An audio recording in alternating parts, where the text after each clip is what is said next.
The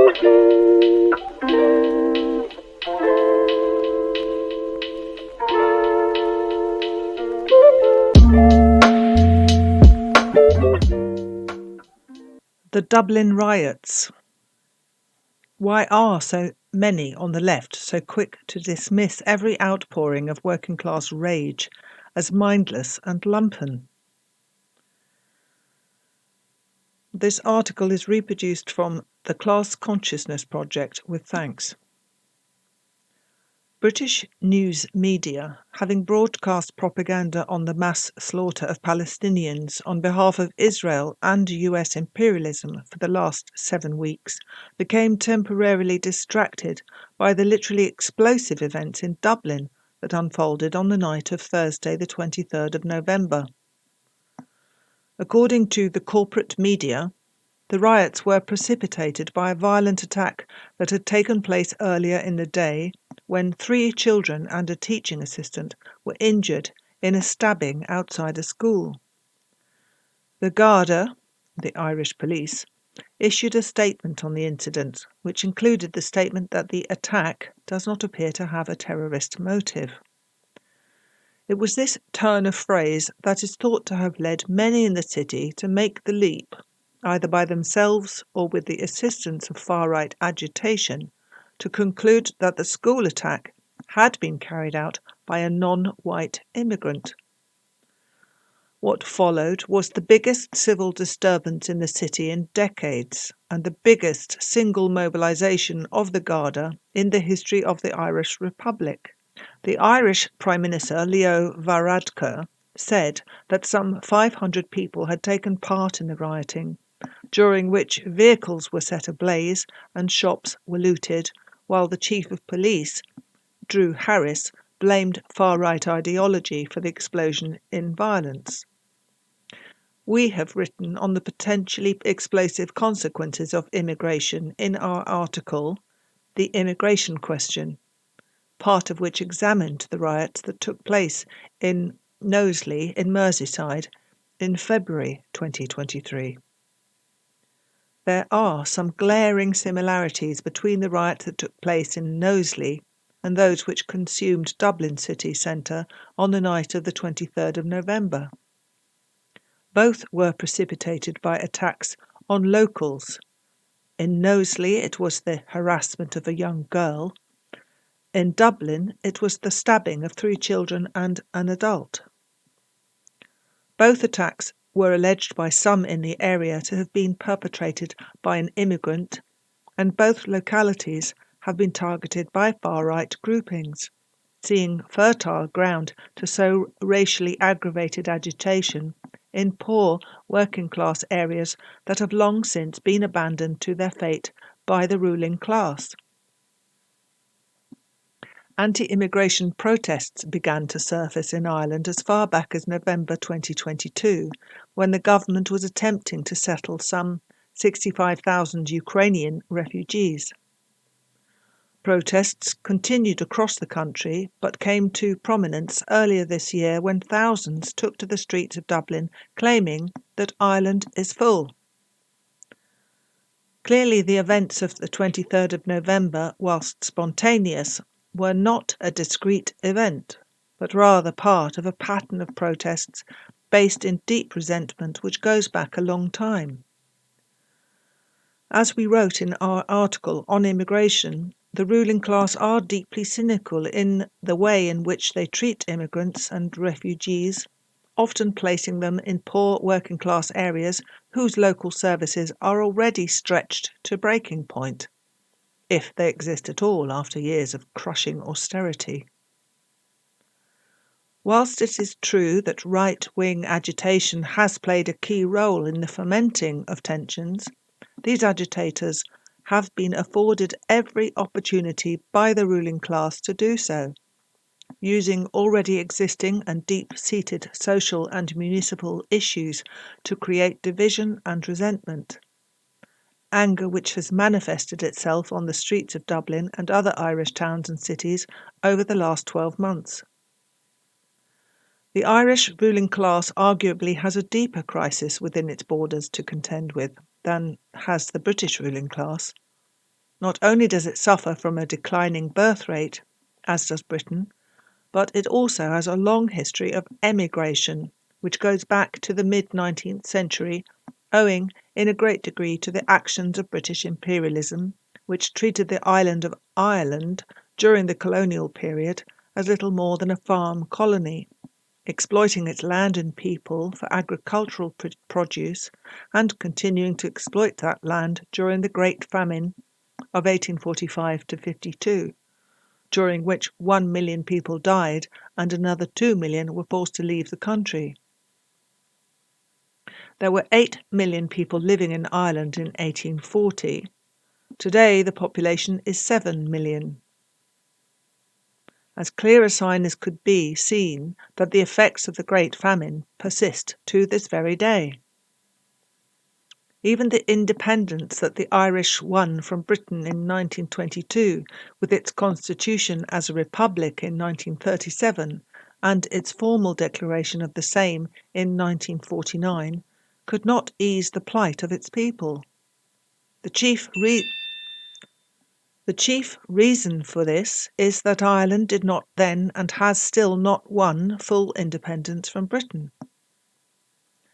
Only 26 counties of the island of Ireland won independence, with 6 remaining as a British-run statelet in the north. With those 6 counties being amongst the most industrially developed and economically powerful, Ireland's full political, industrial and economic development was severely hampered in the decades following independence. Moreover, the fact that Ireland was unable to win full socialist independence from Britain meant that, as James Connolly had predicted, quote, "If you remove the English army tomorrow and hoist the green flag over Dublin Castle, unless you set about the organisation of the Socialist Republic, your efforts will be in vain. England will still rule you. She would rule you through her capitalists, through her landlords, through her financiers, through the whole array of commercial and individualist institutions she has planted in this country and watered with the tears of our mothers and the blood of our martyrs." End quote.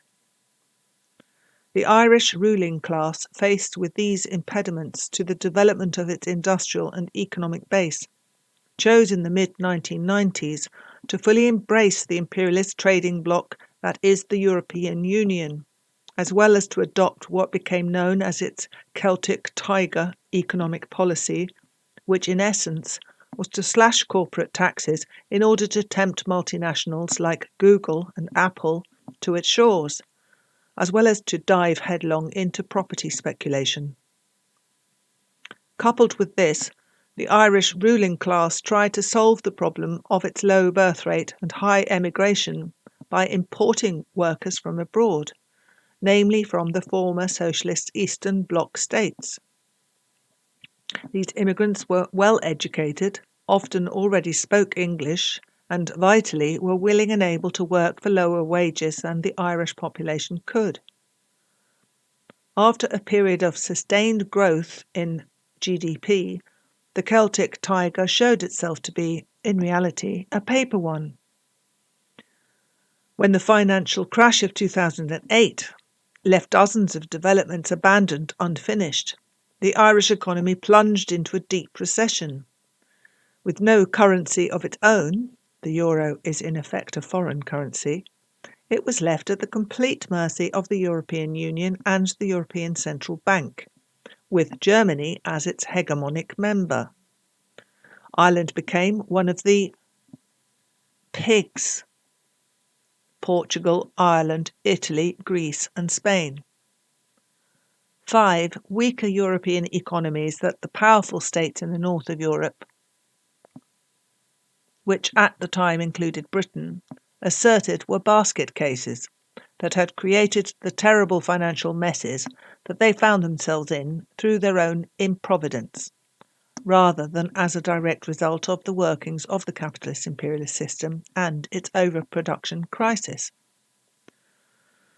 All of this is the backdrop against which the events that unfolded in Dublin on the 23rd of November must be assessed. Ireland has never fully economically developed in its post-colonial era, partly because it remained under the boot heel of British imperialism, partly because it chose to place itself under the boot heel of European Union imperialism, and partly because it failed to fully liberate all 32 counties into a single unified socialist state with a planned economy in which the working class owned and controlled the means of production.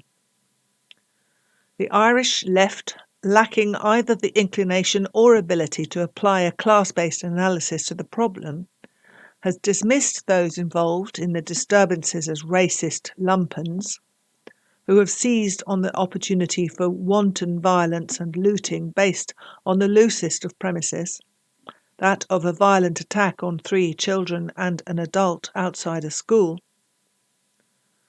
However, this position ignores that fact that a sizable proportion of those taking part in the disturbances have every reason to be angry, that they are mostly young people who have been driven to violence by the failings of a system that has ignored their needs and placed them at the very bottom of the list of priorities of their elected representatives.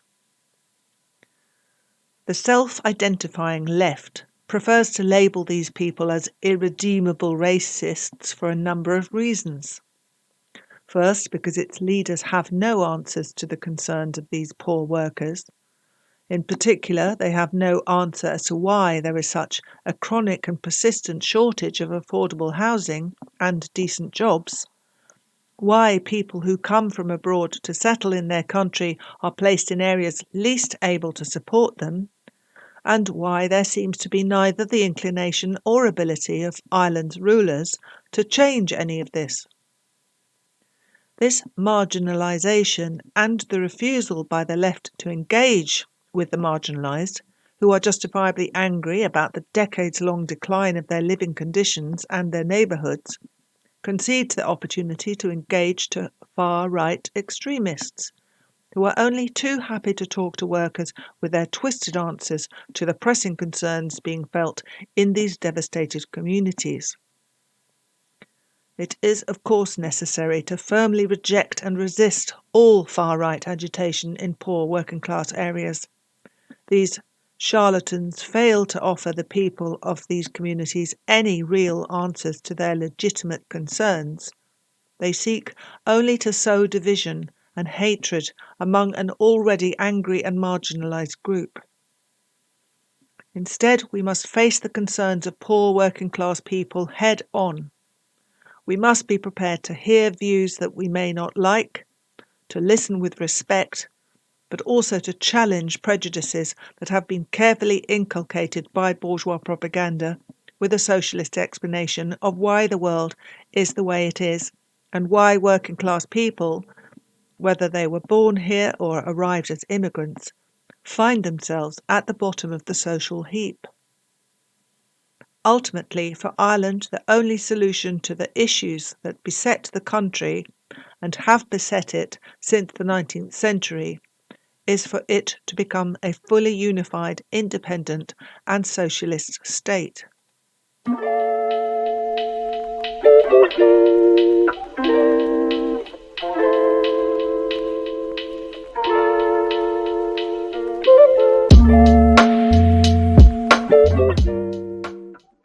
Thanks for listening to Proletarian Radio. We aim to bring you the best Marxist analysis on current affairs, revolutionary history, and theory. Do like, comment, subscribe, and share our content to help us reach the widest possible audience. We are a small organization with limited resources, and we need workers' support if we are to grow and fulfill our mission. If you are able to make a one-off or regular donation, no matter how small, please visit our website at thecommunists.org and register as a supporter.